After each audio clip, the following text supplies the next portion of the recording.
আমার নামটা অনেক কঠিন। তাহলে তুমি একটা নাম দিয়ে দাও। মিতু। ওকে আজকে থেকে আমি মিতু বলে ডাকবো। এরপর থেকে অলমোস্ট প্রতিদিন ওর সাথে কথা বলতো। একটা অবস্থা যে দুজনের সাথে কথা না বলে একটা দিনও। হ্যালো মিতু, তুমি ঠিক আছো? তোমার কিছু হয়নি তো? না, কি হবে আমার? কিছুক্ষণ মিতু কোনো কথা বলছিল না, কিন্তু ওর দীর্ঘ নিঃশ্বাসের শব্দ আমি ঠিকই শুনতে পাচ্ছিলাম। তারপর হঠাৎ করে মিতু বলল, আমার সাথে দেখা করবা? কোথায় আসবো বলো? সোলপুর এটা, এত দূর আসতে পারবা তুমি? আমি আসবো, কালকেই আসবো। মিতু দেখা করতে আসবে কিনা জানি না, কিন্তু আমি ঠিকই চলে আসলাম রসুলপুরে।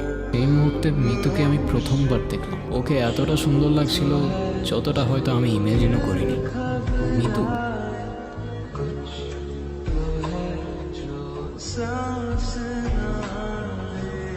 তুমি যে সত্যি আসবা আমি ভাবিই না।